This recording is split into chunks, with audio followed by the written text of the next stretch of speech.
Got very good arms. He didn't fall? Inconceivable.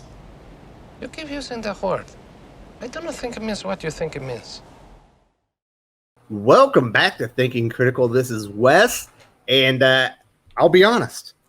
Right here in the Philippines, I have not been able to get access to the Marvel Free Comic Book Day X-Men comic that came out this week, but I'm really interested in it. I have read up a couple of articles on it, but I cannot get my head around exactly what it is. So here with me today to kind of talk it out and maybe fill in some blanks is my good friend Yul Carter from Fantastic Comics. How you doing?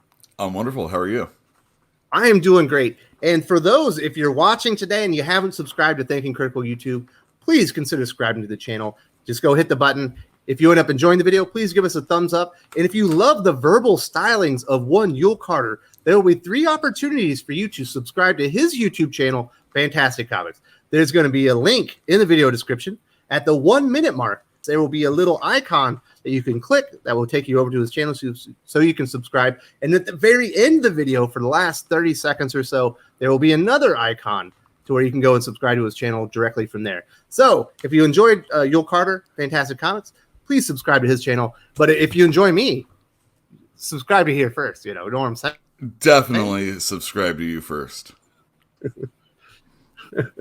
All right, Yul. So I have not been able to get my hands on this bad boy. I was led to believe that this is like an intro or a teaser for Ten of Swords. And then we knew there was a backup story from Tom Taylor and Ivan Coelho that we thought might be X-Men related. It turns out it isn't. We'll talk about Ten of Swords first. Right.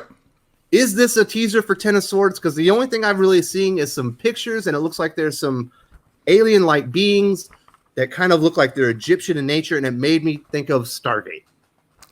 Oh, well, I guess anytime Apocalypse is involved, you might get that feeling. It is exactly what you said. It's like you got some aliens. It's a Ten of Swords tie-in. You see some of the cards at the end that make up the Ten of Swords, or the Ten tarot of Swords. Cards? The tarot cards, I should say, yes.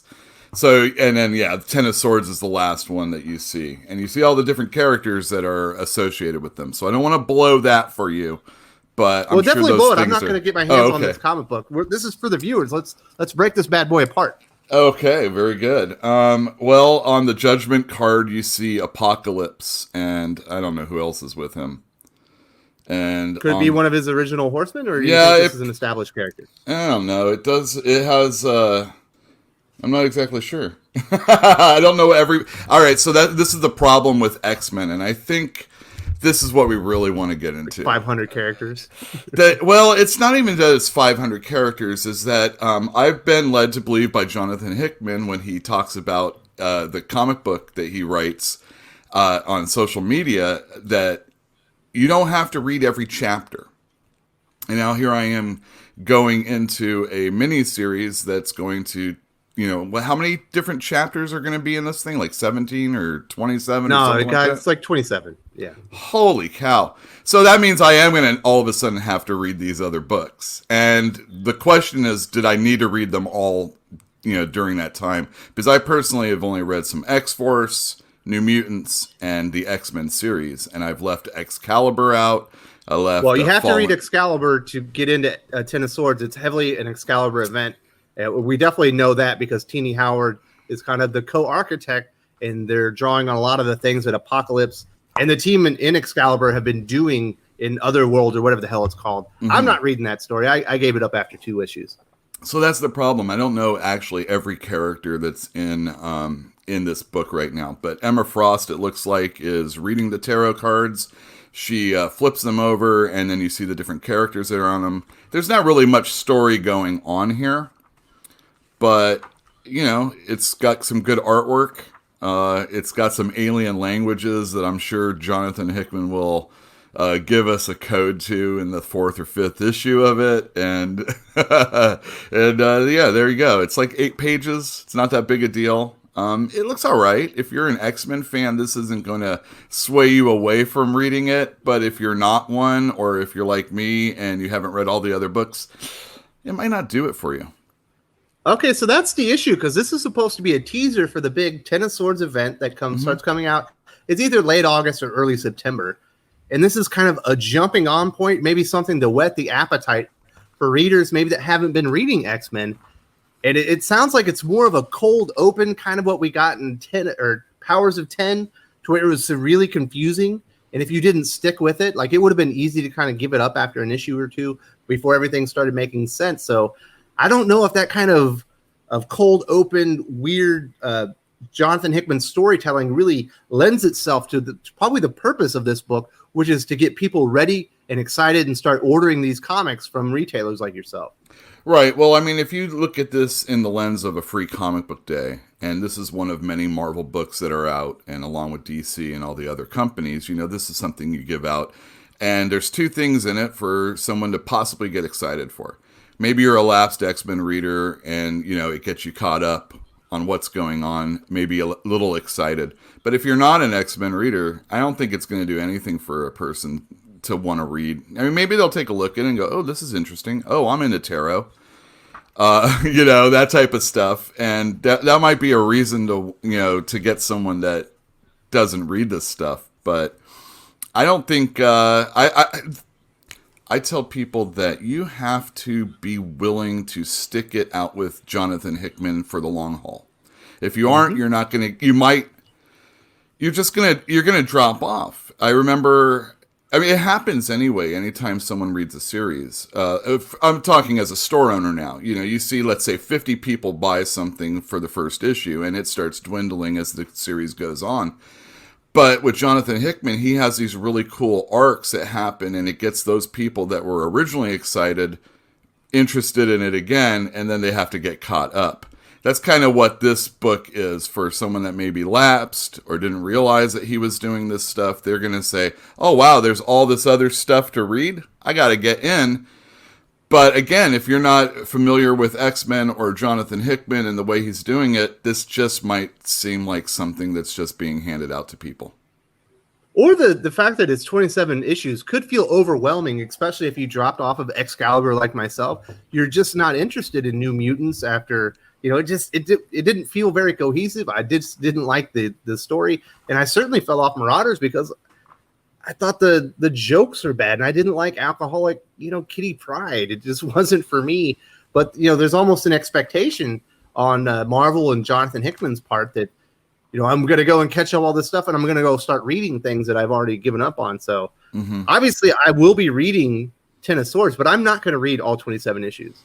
And if it turns out that I can't keep up with the story by not doing that, then I'll have to make a decision there, because I'm not going back and I'm not reading Excalibur. I'm not reading Marauders. They suck.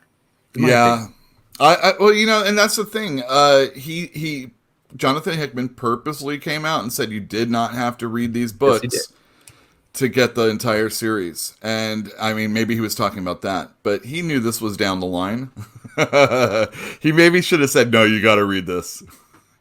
And so I didn't read those things. And if anybody is like you and didn't like it, I personally wasn't a fan of those books. They're all right, I guess, but I know many people that like them. I did not like Marauders, and I'm a Kitty Pryde fan, not really a Kate Pryde fan. No. And yeah, some of the characterization was a little silly and wonky. I did like the aspect where she couldn't go through the portals. But I don't think that was really being addressed quickly enough for me to really stick it out. I think she's dead now, but I know that happened, but I don't know. Wait, you know what I mean? She's dead now? Really? Yeah, the Black King killed her. Oh, no. Right before the pandemic shutdown. I think that's the big thing that's going on. Oh, damn. Whoops. Spoilers. No, that's good because, if you didn't know that, you might want to check out Marauders. I know I have the Dawn of X trades, so there's got to be other stores that do too. Just check it out. So moving on from the Ten of Swords teaser, which it sounds like it might not be effective for new readers, it probably whets the appetite of people that were reading Ten of Swords, and this might be a good timing since there was the pandemic shutdown. People can kind of get back in there and get reminded why they were enjoying Dawn of X. But the story that's in there that I was really confused by initially, I was like, why is Tom Taylor writing an X-Men story? Is he going to come out and do an X-Men event? Like, why? In my opinion, his X-Men Red was absolutely atrocious. I know I have viewers that swear by it and they say it was great. Okay, we just happen to disagree on this one, but I certainly was not excited for him to jump back in the X-Men universe because, in my opinion, it was a failure, and I think the sales kind of would say that as well. But it turns out it is not associated with the X-Men at all. It's an all-new, out-of-continuity storyline called Dark Ages, Marvel Dark Ages, and basically this teaser shows like something happens. There's an event where all the electricity gets knocked out, and I've seen pictures where Tony Stark is flying, and his suit kind of he loses control of his suit because of the EMP or whatever it is that happens, whatever anomaly that happens, knocks his power out. I think he hits a plane and he loses a leg or something. Yeah, and that's kind of the teaser. It sounds amazing. I do not like Tom Taylor when he works at Marvel. I think he's kind of borderline atrocious and unreadable, but I have absolutely loved his deceased work at DC, and I've actually liked some of the annual work that he's done on Batman. So if this is more like Deceased and much less like everything else he's done at Marvel, I'm all on board on this, and I love Ivan Coelho. I think the fill-in work that he did on Venom was inspired, and definitely like Ryan Stegman is a hard act to follow, and I think he did that more than ably and kind of made himself look great, even with obviously Ryan Stegman and Mark Bagley being the other artists that's been on Venom recently. I think he stood out as being really good. So I think this sounds really cool. Yeah, this is for the artist, it's definitely a gift to be able to do a big event, or at least it seems like Marvel is only doing events these days. So I don't know if it's an event. It feels like it's a mini series, kind of like Deceased. I wouldn't call Deceased an event, but maybe it's an event book. But it's I shouldn't say event then. But yeah, I hear what you're saying. I always feel like anytime they actually put any effort into a miniseries, it feels like it's an event. But yeah, Tom Taylor coming over, and well, firstly, there's a lot of people out there, they love what if or Elseworld stories, alternate universe stories, because your characters can die. You don't have to worry about I mean, I shouldn't say worry what about other people are writing at the moment. Exactly. You can go and forge your own path. Yeah, definitely. And as a reader, there's the unknown in those types of stories. So, so those are very, very desirable for a lot of readers. And if if Tom Taylor is coming over and doing another Elseworlds or What If type story, yeah, he usually does a pretty good job. I personally, just to let you know, of the Tom Taylor Marvel stuff, I did like his first 10 or 15 issues of the all-new Wolverine. But his X-Men Red and his Friendly Neighborhood Spider-Man... That was the worst one. Oh, that was the worst. That one pissed me off, let me tell you. Yeah.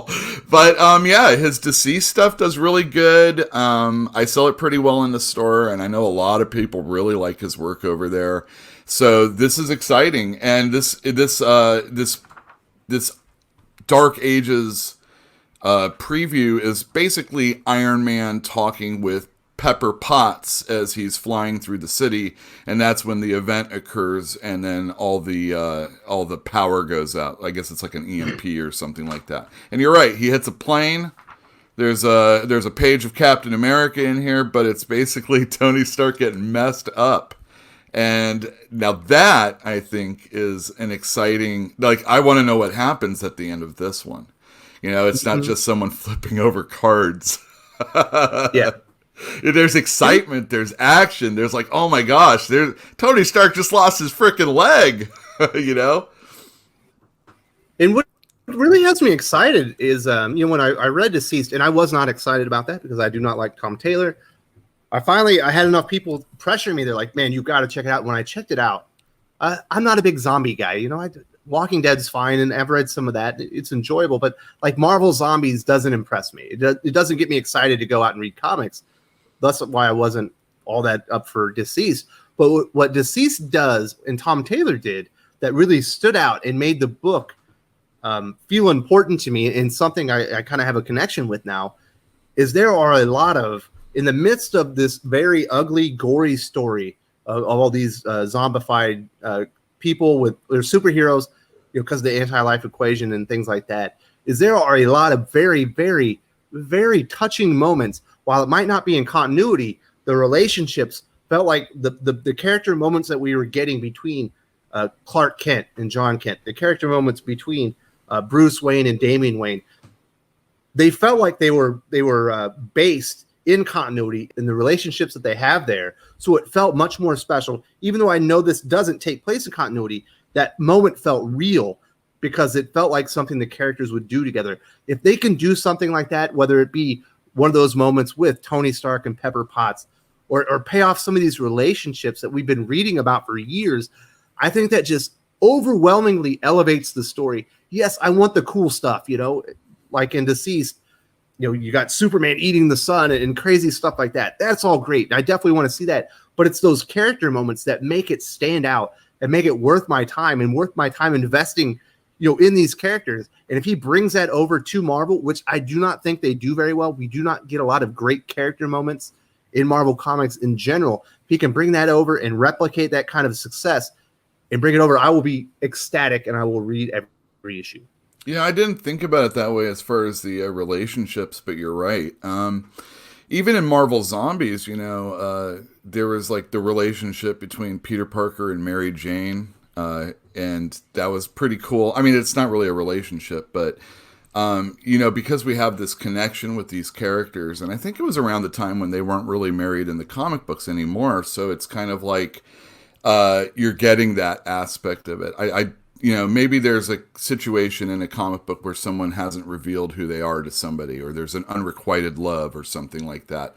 In these Elseworlds, what if type stories, like you said, you can actually act on those things. Like, they can finally tell each other at the moment where everything's going to happen, where they're going to die or whatever, then, hey, I love you, or, oh, I'm this character, or something like that. And you're right.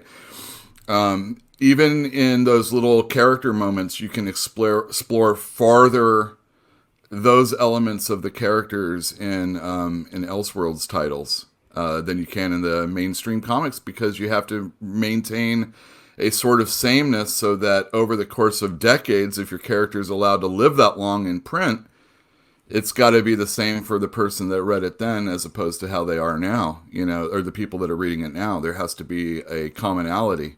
And you can't just always tell Aunt May that you're Spider-Man, Mm-hmm. Yeah, I'm with you. If there's a moment in this Dark Ages where Peter Parker has to make the ultimate sacrifice so MJ can be saved, give him that moment. Let him say goodbye and call back on some things that happened, because it just brings me right in the story, and I get goosebumps. I'm like, man, this is why I read comic books, because I want a moment like this, where we've been reading this for how many years, and finally it all feels worth it, even in a moment of tragedy. Yeah, and I think Tom Taylor can do that. He's been good. He just isn't my favorite person, but I mean person as as a person, he's just not my favorite writer, but he has done things that I've liked, so I will definitely give this a chance. I'm looking forward to it. I'm with you, man. I will definitely be giving it a chance. So that's kind of our thoughts. We didn't review the Marvel Free Comic Book Day because I haven't read it. Would have been unable to review it. But I had some questions. I think you filled in the gaps pretty good. Sounds like we're both definitely on board. Marvel Dark Ages kind of Elseworld story with Tom Taylor. Hopefully he can recreate the magic of Deceased over in Marvel. And more questions than answers probably from the Ten of Swords teaser stuff. Yeah, like I said, I was going to, for a second there, describe every card. We don't want that. And that's basically what it was. It was 5 pages. They're basically splash pages, and there's this very little story to you're going to see videos where someone's going to do an entire 30 minutes on just one card type situation, and they're going to talk about real tarot stuff, and it's going to be really super boring. Is that going to be on Fantastic Comics YouTube? That's right. We're totally doing a tarot edition of this. You'll see that. All right, Yul, I think that'll basically wrap this one up. I really appreciate you filling me in, and man, I'm definitely going to be reading Dark Ages. Yeah, Dark Ages.